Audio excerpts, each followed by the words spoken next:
Hello guys, सभी को राधे राधे, जय श्री कृष्णा। मैं वो विद्यार्थी आप सभी का वेलकम करती हूँ साधना विजय एकेडमी प्लेटफॉर्म पर। आज हम पढ़ेंगे फंडामेंटल राइट्स। फंडामेंटल राइट्स के पहले कुछ आर्टिकल हम पहले क्लास में पढ़ चुके हैं। बाकी जो हमारे बचे हुए हैं उन्हें हम आज की क्लास में कंप्लीट करेंगे। जो फंडामेंटल राइट्स है ये कौन से भाग में आता है, तो ये भाग 3 में आते हैं। किस में आते हैं? भाग 3 में आते हैं। जो फंडामेंटल राइट्स है वो हमारे आर्टिकल 12 से लेकर 35 तक दिए गए हैं। हमने पहली क्लास में 12 से लेकर 31 तक हम पढ़ चुके हैं। आज हम 32 से 35 तक देखेंगे। लेकिन मैंने थोड़ा, जिससे कि हमारा पहली क्लास का भी रिवीजन हो जाए, इसलिए थोड़े से उन्हीं आर्टिकल को एक छोटे छोटे उसमें आपको एक्सप्लेन करने की कोशिश करूंगी, कि जिससे कि आपका वो रिवीजन भी हो जाए। जिसने वो क्लास ना देखी हो वो पहले उस क्लास को देख ले, इसके बाद इस क्लास को देखे। वैसे आप इसे भी देख सकते हो, पर फंडामेंटल राइट्स हमारे कब कंप्लीट होंगे? जब हम 12 से 35 तक कंप्लीट देख लेंगे। अब हम यहाँ पे देखेंगे कि हमारे जो 12 से लेकर 31 तक के आर्टिकल है, एक बार उन्हें उनका रिकैप करेंगे और फटाफट हम उन्हें देखते हैं। जैसे आर्टिकल 12 में क्या दिया हुआ है? आर्टिकल 12 में दिया हुआ है राज्य की परिभाषा। क्या दी है आर्टिकल 12 में? राज्य की परिभाषा। कि राज्य जो शब्द हमारे कॉन्स्टिट्यूशन में मेंशन है, दिया हुआ है, उसकी क्या परिभाषा है। राज्य ये नहीं कि जैसे हमारे उत्तर प्रदेश हुआ, तमिलनाडु हुआ, या फिर मतलब जो ये है ये राज्य नहीं, ये राज्य नहीं होगा, उस राज्य की अलग परिभाषा है।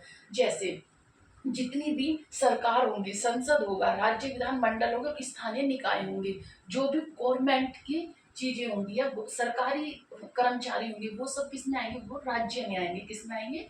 राज्य में आएंगे। जहां जहां भी हमारा कॉन्स्टिट्यूशन में राज्य शब्द आएगा तो हम पता क्या देखेंगे कि राज्य किस वर्ड को बोला गया है? सरकार, संसद, राज्य विधानमंडल और स्थानीय निकाय, या फिर जितने भी सरकारी कर्मचारी होंगे जिस पर सरकार नाम लिखा हो, वो सब क्या होंगे? राज्य की अंदर आएंगे। तो वो क्या हुआ? राज्य की परिभाषा हुई। फिर आर्टिकल है हमारा 13। आर्टिकल 13 में क्या मेंशन है? आर्टिकल 13 में कि अगर कोई भी ऐसा कानून बनाया जाता है जो हमारे फंडामेंटल राइट्स का उन्मूलन करता हो या फिर विरोध करता हो, तो उस कानून को शून्य माना जाएगा। क्या माना जाएगा? शून्य माना जाएगा। उसे वॉइड कर दिया जाएगा, उसे रद्द कर दिया जाएगा। ये कहता है हमारा आर्टिकल 13। आर्टिकल 13 में क्या है? ऐसा कोई भी कानून जो फंडामेंटल राइट के विरुद्ध होगा उसे शून्य माना जाएगा। फिर आते हैं आर्टिकल 14। 14 से लेकर 18 तक हमारा क्या है? समानता का अधिकार है। क्या है? समानता का अधिकार। देखते हैं फटाफट। आर्टिकल 14 में समक्ष समानता का अधिकार, और 15 में है धर्म, जाति, लिंग, जन्म स्थान आदि के आधार पर कोई भी भेदभाव नहीं किया जाएगा। किसी के साथ भी कोई भी भेदभाव नहीं किया जाएगा। नेक्स्ट है हमारा 15 हमने कर लिया। जैसे 16 में क्या है? सरकारी नौकरियां। आर्टिकल 16 कहता है कि कहीं भी हमारे इंडिया में, भारत में कहीं भी कोई भी सरकारी नौकरी होती है तो उसके लिए हमें समान अधिकार मिलेगा। हर एक व्यक्ति को, हर एक नागरिक को क्या होगा? समान अधिकार है नौकरी पाने का, सरकारी नौकरी पाने का समान अधिकार है। नेक्स्ट है हमारा 17 में अस्पृश्यता का उन्मूलन।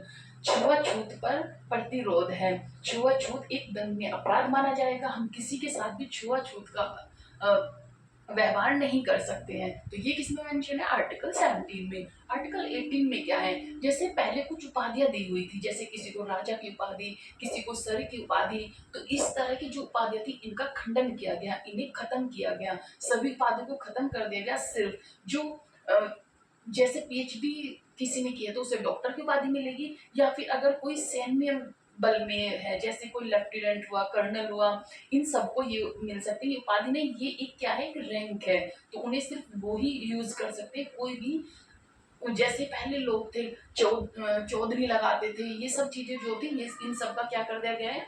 खंडन कर दिया गया, इन्हें खत्म कर दिया गया। तो अब कोई भी उपाधि, कोई भी नागरिक उपाधि को नहीं धारण कर सकता है। अगर वो धारण करता है तो उसे पहले राष्ट्रपति की परमिशन लेनी होगी, उसे बताना होगा कि कौन, किस लिए ये उपाधि दी जा रही है, तब वह राष्ट्रपति ही इस पर निर्णय लेंगे कि वो उपाधि दी जाएगी कि नहीं दी जाएगी। अभी हमारे यहाँ पर कोई भी उपाधि का प्रावधान नहीं है।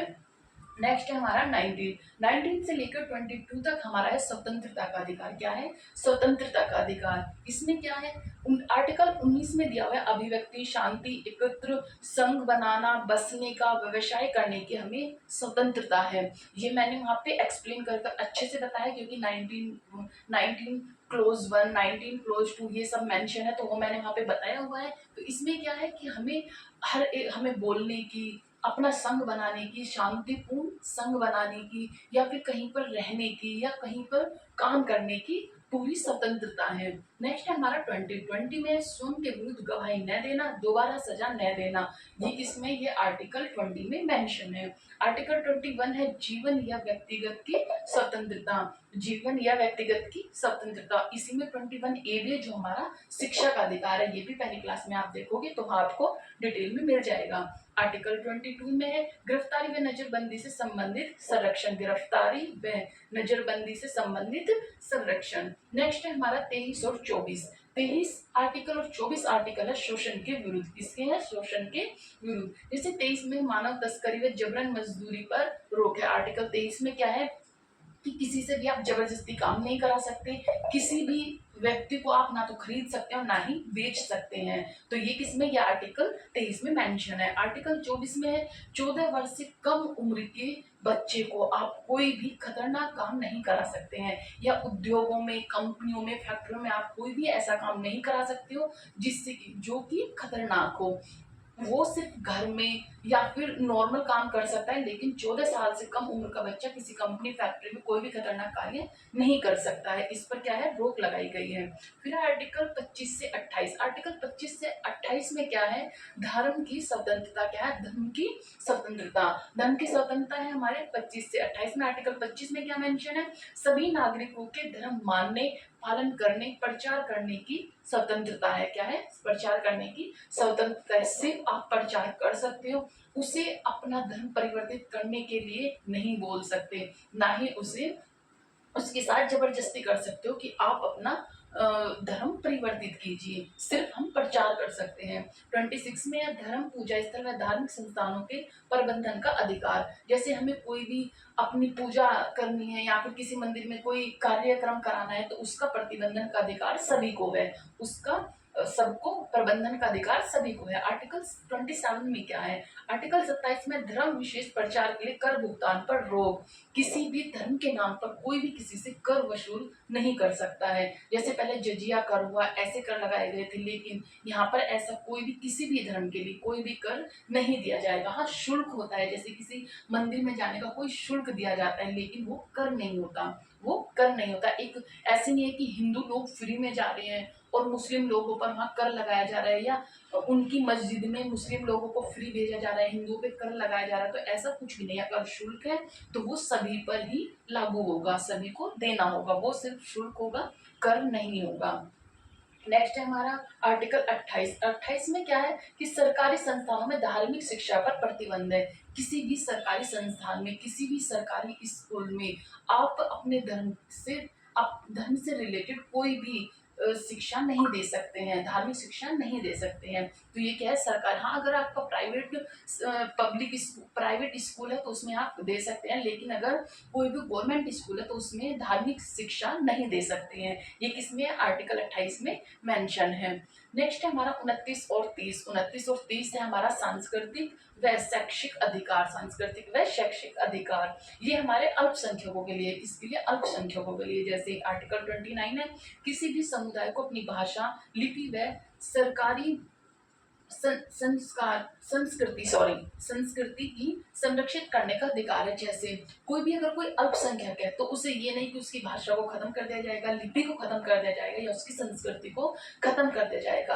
अगर कुछ ही लोग हैं तो उन्हें भी पूरा अधिकार है अपनी भाषा यूज करने का, अपना लिपि यूज करने का और अपनी संस्कृति को बनाए रखने का। ये हमारा किसमें? आर्टिकल 29 में मेंशन है। आर्टिकल 13 क्या कहता है? आर्टिकल 13 कहता है अल्पसंख्यकों को अपने शैक्षिक संस्था संस्थान स्थापित करने का अधिकार है। ऐसा नहीं हो कि अल्पसंख्यक है तो वो अपने स्कूल नहीं खोल सकते, उनका प्रबंधन नहीं कर सकते, उन्हें भी पूरा अधिकार है, वो अपने स्कूल भी खोल सकते हैं, अपनी अकॉर्डिंग अपनी क्या शिक्षा ले सकते हैं। तो क्या है, अल्पसंख्यकों को अपने शैक्षिक संस्थान स्थापित करने का अधिकार है आर्टिकल 30 में। आते हैं आर्टिकल 31। आर्टिकल 31 संपत्ति का अधिकार पहले मौलिक अधिकार था, लेकिन अब कानूनी अधिकार है। क्या है, कानूनी अधिकार है, इसे हटा दिया गया है, अब इसे हटा दिया गया है। ये थे हमारे पहले आर्टिकल जो हमने पढ़े थे हमारी पहली क्लास में। मैंने उसे अच्छे से डिटेल से आपको 1 बाय 1 को एक्सप्लेन किया हुआ है। अब चलते हैं हम अपने बचे हुए आर्टिकल पर। आर्टिकल 32। आर्टिकल 32 को हम संविधान की आत्मा कहते हैं। डॉक्टर भीमराव अंबेडकर ने इस आर्टिकल को क्या कहा है, इस आर्टिकल को संविधान की आत्मा कहा है। हम किसी भी हम अगर आत्मा बोलते हैं तो वो क्या है, अगर हमारे शरीर में कोई हमारा आत्मा है तो वो ही सब कुछ वर्क कर रही है, मीन्स उसके पास सबसे ज्यादा पावर है, उसके सबसे ज्यादा पावर, उसके अंदर सबसे ज्यादा पावर निहित है। इसलिए आर्टिकल 2 के पास सबसे ज्यादा पावर है, इसीलिए इसे संविधान की आत्मा का है या फिर संवैधानिक उपचार का है। क्या का है, संवैधानिक उपचार का है। जैसे हमारी कोई प्रॉपर्टी है और हमें उसे प्रोटेक्ट करना है, उसे प्रोटेक्ट करना है तो हम क्या करेंगे, हमारे पास कुछ कानून चाहिए, तो वही हमें यहाँ पर एक प्रोटेक्टर की तरह आर्टिकल 32 को दिया हुआ है कि हम अपने फंडामेंटल राइट्स का क्या कर सकें, उनको प्रोटेक्ट कर सकें। इसी के बारे में हमें आर्टिकल 2 में दिया गया है। आर्टिकल 32 में क्या है, मूल अधिकारों के हनन के लिए उच्च न्यायालय जा सकते हैं। अगर हमारे मूल अधिकारों का, फंडामेंटल राइट्स का कोई हनन कर रहा है तो हम डायरेक्ट कहाँ पे जा सकते हैं, सुप्रीम कोर्ट में जा सकते हैं। सुप्रीम कोर्ट आपसे ये नहीं पूछेगा कि आप हाई कोर्ट में क्यों नहीं गए।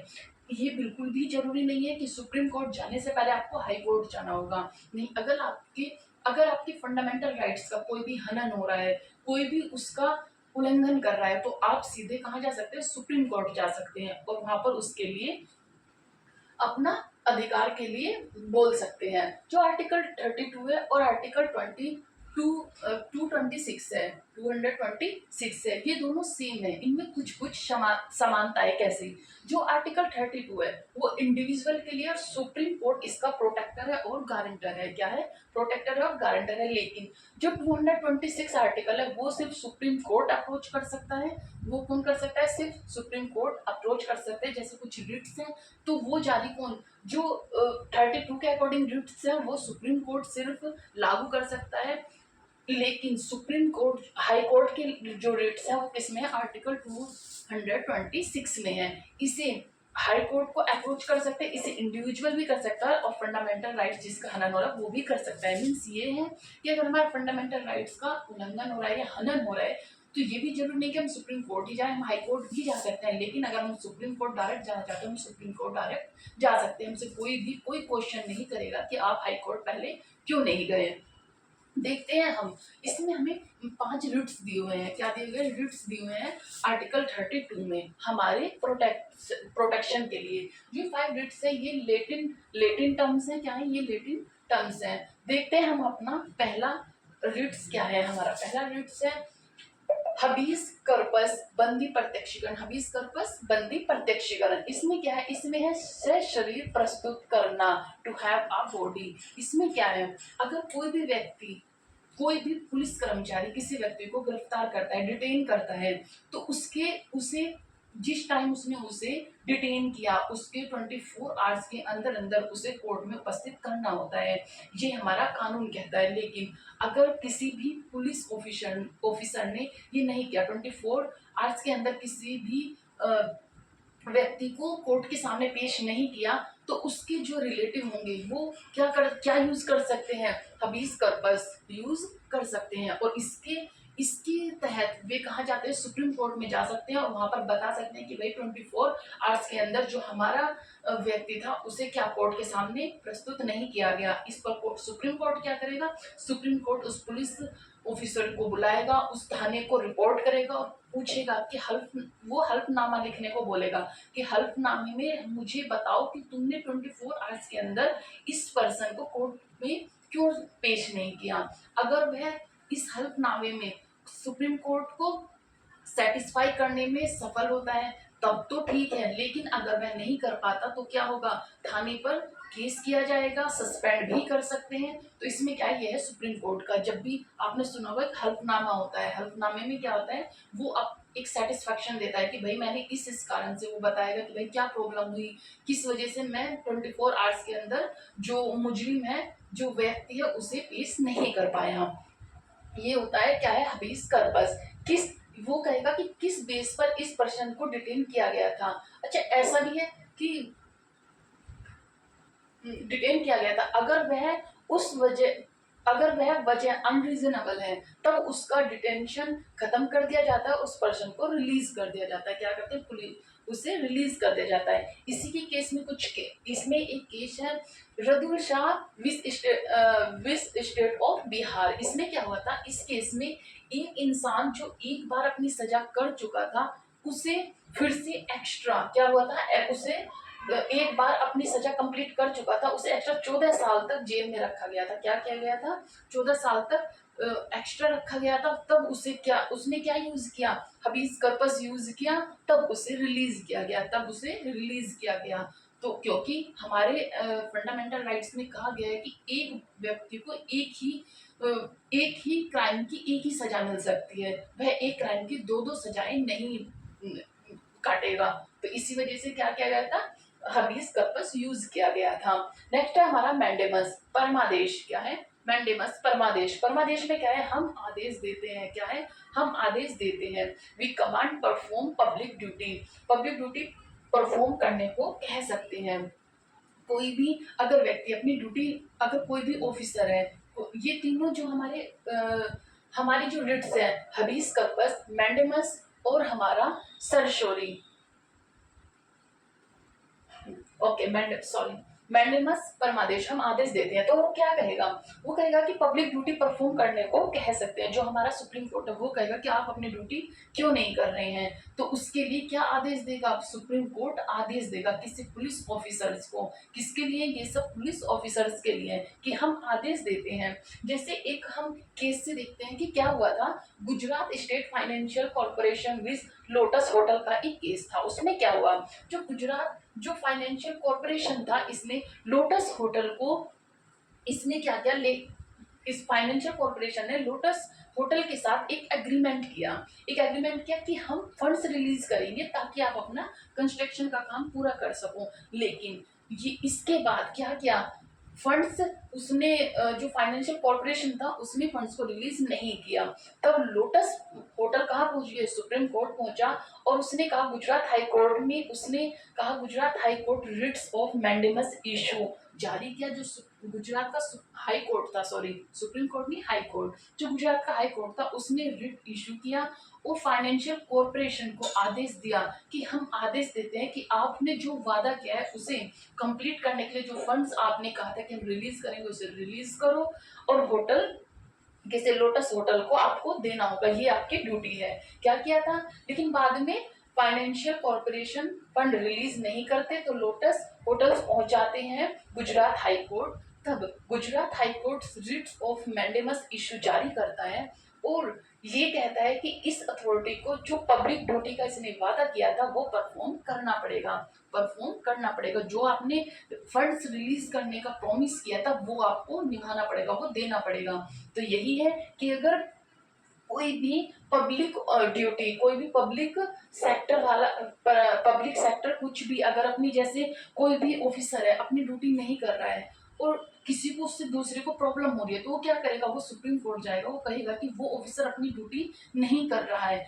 तो कोर्ट आदेश देगा कि हम आदेश देते हैं कि आप या तो हमें लिखित में ये बताइए कि आप क्यों नहीं कर रहे हो, और अगर कर रहे हो तो उसे आपको करना ही पड़ेगा। क्या करना ही पड़ेगा। तो ये क्या करते हैं, हम आदेश देते हैं। इसमें क्या है, मैंडेमस परमादेश में क्या है, हम आदेश देते हैं। नेक्स्ट है हमारा, ये है पब्लिक ड्यूटी परफॉर्म करने को कह सकते हैं। क्या है, पब्लिक ड्यूटी परफॉर्म करने के लिए कह सकते हैं कौन, सुप्रीम कोर्ट। नेक्स्ट है हमारा सरशुरी। क्या है, सरशोरी उत्प्रेषण, टू बी सर्टिफाइड। क्या है, टू बी सर्टिफाइड। इसमें क्या होता है, सुप्रीम कोर्ट या हाई कोर्ट लोअर कोर्ट को कमांड दे सकते हैं कि वो अपने रिकॉर्ड, जो उनके रिकॉर्ड है, उन्हें सबमिट करें और रिव्यू के लिए और रिव्यू के लिए देखा जाएगा कि वे रिव्यू इलीगल है या लीगल है। क्या है, रिव्यू में देखा जाता है कि वह कहीं लोअर कोर्ट के जजमेंट इलीगल तो नहीं है। तो इसलिए क्या कहते हैं, जो सुप्रीम कोर्ट, हाई कोर्ट क्या बोलेंगे लोअर कोर्ट को कि आपने जो भी कमांड लिया उसे हमारे पास ट्रांसफर करो। क्या करेंगे, हमारे पास ट्रांसफर करो। जैसे जैसे क्या होता है, जैसे कोई भी केस चल रहा है और लोअर कोर्ट ने उसे अपना डिसीजन सुनाकर फाइनल कर दिया, लेकिन अगर हम सुप्रीम कोर्ट में इस चीज के लिए जाते हैं कि भाई लोअर कोर्ट ने उसे अच्छे से नहीं किया या फिर वो इलीगल है, लीगल नहीं है, तो सुप्रीम कोर्ट क्या करेगा, सुप्रीम कोर्ट निचली अदालत को कहेगा कि आप मेरे पास उसे ट्रांसफर करो, मेरे पास भेजो। फिर सुप्रीम कोर्ट डिसाइड करेगा कि वो लीगल है या इलीगल है। अगर वह इस उसमें इलीगल पाया जाता है तो उसे क्या कर दिया जाता है, खत्म कर दिया जाता है। क्या कर दिया जाता है, खत्म कर दिया जाता है। ये तो हुआ सरसरी। लेकिन इसी के तरह है प्रोहिबिशन। क्या है, प्रोहिबिशन, प्रतिषेध, रोक दो। सरसरी में क्या था कि कोर्ट डिसीजन दे देता है, क्या करता है, लोअर कोर्ट जो अपना डिसीजन दे देता है, सुप्रीम कोर्ट उसे चेक करता है कि वो इलीगल है या लीगल है। लेकिन प्रोहिबिशन में क्या है, वो क्राइम होने से पहले ही, जैसे कुछ भी उस पर अनाउंसमेंट करने से पहले ही उसे रोक देता है।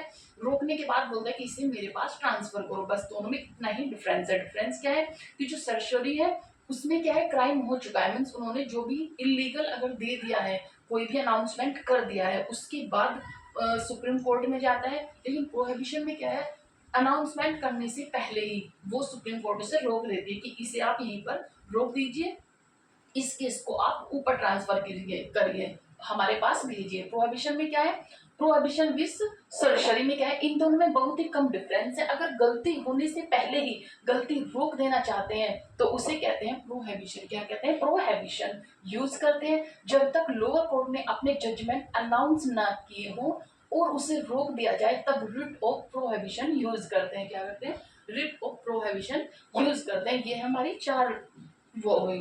ठीक है, अब हमारी नेक्स्ट है क्यों वारंटो। क्या है, क्यों वारंटो। क्यों वारंटो में क्या है, बाय वोट अथॉरिटी, किस अधिकार से वो किसी भी, अगर कोई ऑफिसर है, जैसे कोई एसआई है और वो क्या कर रहा है, उसने किसी भी गाड़ी को रोका और उसके क्या किया, उससे 500 रुपये फाइन ले लिया, 500 या 1000 रुपये फाइन ले लिया।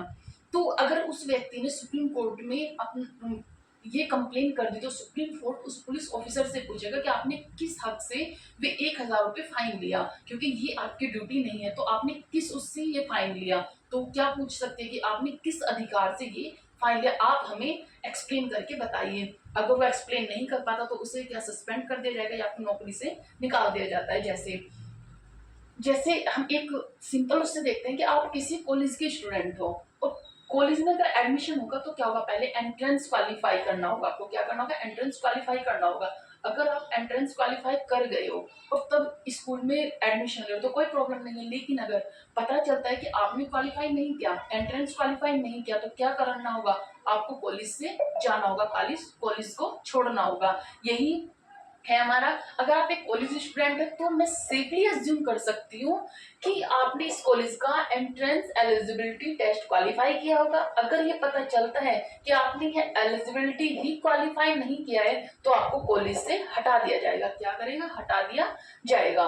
पब्लिक ऑफिस में क्या है, इस रिट से कोर्ट किसी भी पब्लिक ऑफिसर से पूछती है कि आपने जो ये ऑफिस है इसमें किस अथॉरिटी से आपने इस ऑफिस को एज्यूम किया है, और अगर उनका टाइटल डिफेक्टिव होता है तो उनका उस पब्लिक ऑफिस को छोड़ना पड़ता है। क्या होता है, पब्लिक ऑफिस को छोड़ना पड़ता है। ये थे हमारे 5 रीड्स जो हमारे कौन इशू करता है, कौन जारी करता है, इसे जारी करता है सुप्रीम कोर्ट। कौन, सुप्रीम कोर्ट। ये हमारे आर्टिकल 32 में दिया हुआ है।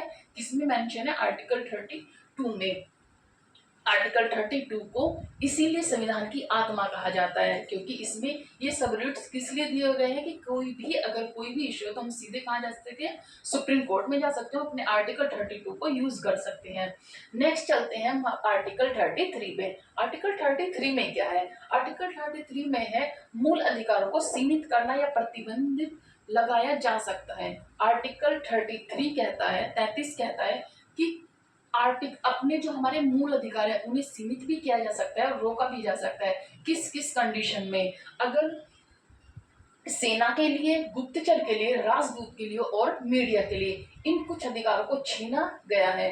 किस लिए? अनुशासन या कर्तव्य पालन सुनिश्चित करने के लिए। जैसे कुछ अगर सेना है या गुप्तचर है, मीडिया, कोई भी प्रॉब्लम हो गई है तो क्या करेंगे? अगर वो अपने फंडामेंटल राइट्स के अकॉर्डिंग क्या होगा, बोलने की हमें पूरा अधिकार है, हमें हर एक काम करने का पूरा अधिकार है, तो इसमें क्या होगा, यहाँ पे प्रॉब्लम हो जाएगी। जैसे हम एक केस को देखते हैं, मुंबई में एक जब अटैक हुआ था, आतंकवादी जो अटैक हुआ था, आतंकवादियों ने क्या किया था, कुछ लोगों को बंदी बना लिया था। तो वहां पे क्या हुआ, मीडिया अपना पूरा वर्क कर रही थी, मीडिया लाइव शो दिखा रही थी, और जैसे हमारे मिलिट्री फोर्स वाले या जो हमारे पुलिस लोग थे, जैसे वो जा रहे थे कि मतलब दीवारों से या मतलब एक गुप्त तरह से अंदर जाने की कोशिश कर रहे थे, तो अंदर जो आतंकवादी थे वो क्या करते, वो लाइव देख रहे थे, उन्हें टोटल पता चल रहा था कि भाई क्या क्या चीजें कहाँ कहाँ क्या कंडीशन हो रही है और किस तरफ से आ रहे हैं। तो इस तरह फिर मीडिया को रोक लगाई गई कि माना आप सबको हर एक चीज की स्वतंत्रता है, लेकिन अगर हमारे देश पर या कोई भी संकट आता है उसकी वजह से, तो उसके मौलिक अधिकार को रोक दिया जाएगा। तो तब मीडिया से आग्रह किया गया था कि कोई भी इस चीज को लाइव ना दिखाए, जिससे कि हमारे जो पुलिस बल है वो अंदर से सेफली नागरिकों को निकाल सके। तो इसीलिए क्या करा जाता है, कुछ मूल अधिकार को सीमित कर दिया जाता है या फिर उनके मूल अधिकार को प्रतिबंधित कर दिया जाता है। ये था हमारा आर्टिकल 33। अब है आर्टिकल 34, इसमें है मार्शल लॉ, सैन्य कानून। जहां भी सैन्य कानून लग जाता है वहां पर नागरिक प्रशासन खत्म हो जाता है। क्या होता है, नागरिक प्रशासन खत्म हो जाता है, क्योंकि वहां पर फिर हमारे कुछ फंडामेंटल राइट्स को छीन लिया जाता है। क्या कर लिया जाता है, छीन लिया जाता है। जैसे अगर कहीं सैन्य कानून लगे तो जो सैन्य बल होगी वो कभी भी किसी के भी घर में घुस सकती है, किसके लिए, चेकिंग करने के लिए। तो वो वहां पे क्या होगा, हमारे कुछ मौलिक अधिकारों को छीन लिया जाएगा। तो ये है, सैन्य कानून लागू होने पर इनके अधिकारों को सीमित करना या निलंबित कर सकते हैं। जहां सैन्य कानून होगा, जैसे फोर्स में सैन्य कानून लागू होता है, तब आपको फंडामेंटल राइट्स को सीमित कर दिया जाता है। आपातकाल की स्थिति में क्या होगा, नागरिक प्रशासन खत्म व सैन्य शासन शुरू हो जाता है। इस पर कानून कौन बनाता है, इसी पर कानून संसद बनाता है। कौन बनाता है, संसद बनाता है। जैसे कहीं पर आपातकाल घोषित कर दिया तो वहां पे क्या होगा, वहां पे सैन्य कानून घोषित हो जाएगा। सैन्य कानून अगर लग गया है तो वहां पे क्या होगा, वहां पर किसी भी प्रॉब्लम के लिए जो सैन्य फोर्स होगी कहीं भी किसी भी वक्त जा सकती है। तो यहाँ पे जो एक नागरिक होंगे उनके जो मौलिक अधिकार होंगे उन्हें रोक दिया जाएगा, सीमित कर दिया जाएगा। तो ये है हमारे आर्टिकल 34 में मार्शल लॉ, सैन्य कानून। आर्टिकल 35 में क्या है, आर्टिकल 35 में कि जितने हमारे फंडामेंटल राइट्स हैं इनको शक्तिशाली बनाने के लिए, इन्हें वीक बनाने के लिए, इन्हें पॉजिटिव वे में, इन्हें शक्तिशाली बनाने के लिए सांसद इनमें परिवर्तन या कानून बना सकता है। संसद मौलिक अधिकारों को अधिक प्रभावित या शक्तिशाली बनाने के लिए कानून बना सकती है, लेकिन हम उस जो हमारे फंडामेंटल राइट्स होंगे उन्हें हम कमजोर नहीं कर सकते, उसमें नेगेटिव नहीं कुछ भी कर सकते। अगर कुछ भी करेंगे तो उसे शक्तिशाली बनाने के लिए ही प्रावधान कर सकते हैं। ये किसके हाथ में, ये संसद के हाथ में है। ये शक्ति सिर्फ संसद को दी गई है, राज्य को नहीं दी गई है। कोई भी, जैसे हमारे उसमें कहीं पे आरक्षण देना हो या फिर किसी राज्य में वहां के लोगों को ज्यादा रोजगार देना हो, तो ये सब कानून कौन बना सकता है, ये सिर्फ संसद ही बना सकते हैं। राज्य कोई भी अपना कानून लागू नहीं कर सकती। सांसद ही क्या करेंगे, सांसद ही अपने ये राज्य जो कानून होंगे इन्हें बना सकते हैं, सिर्फ उन्हें प्रभावी या शक्तिशाली बनाने के लिए, प्रभावी या शक्तिशाली बनाने के लिए। इसमें से वह कुछ भी हटा नहीं सकती। क्या करेगी, इसमें से ना तो किसी को कम कर सकती है और ना ही कुछ हटा सकती है, बस उसमें ऐड कर सकती है। जैसे हमारे संशोधन होते हैं या फिर हमारे ऐड कर दिए जाते हैं कि वहां पे ये चीज एक्स्ट्रा होगी, या संरक्षण, जैसे आरक्षण है, पहले SC ST को दिया गया था, OBC को दिया गया, फिर EWS के लिए 10% का दिया गया। तो ये सब क्या है, ये शक्तिशाली बनाने के लिए है, कम करने के लिए नहीं। ये थे हमारे फंडामेंटल राइट्स जो मैंने, आई होप आप लोगों को अच्छे से समझ आया होगा। मैंने बहुत ही अच्छे से समझाने की कोशिश की है। आप इन्हें अच्छे से पढ़ें और एक दो बार रिवीजन करते रहें। जैसे मैंने पहली क्लास जब आप देख लोगे और फिर ये क्लास देखोगे तो यहाँ पे क्या होगा, ये रिवीजन हो जाएगा आपका और ये वाली सब चीजें हो जाएगी। आप इनका स्क्रीनशॉट ले लीजिए। एक ही, ना आपको कॉपी की जरूरत है, ना पेंसिल की जरूरत है और ना ही बार बार स्क्रीनशॉट लेने की जरूरत है। एक ही स्क्रीनशॉट में आपको अच्छे से लर्न हो जाएगा। आई होप मैंने आज क्वालिटी भी थोड़ी अच्छी की है तो आपको अच्छे से क्लियर शो भी होंगे। आप इन सब का स्क्रीनशॉट ले सकते हैं। कोई भी अगर प्रॉब्लम है और कोई भी आपका क्वेश्चन हो तो आप कमेंट बॉक्स में कमेंट कर सकते हैं और बता सकते हैं कि आपको क्या प्रॉब्लम है किस चीज़ की। और इससे अगर आपको कोई भी क्लास की नीड हो या फिर कोई भी क्लास आपको ये हो कि इसमें कुछ ठीक करना है, या फिर कोई और क्लास की ये हो कि हमें ये वाली क्लास स्पेशली चाहिए, तो वो आप मेरे को कमेंट बॉक्स में मेंशन कर सकते हो।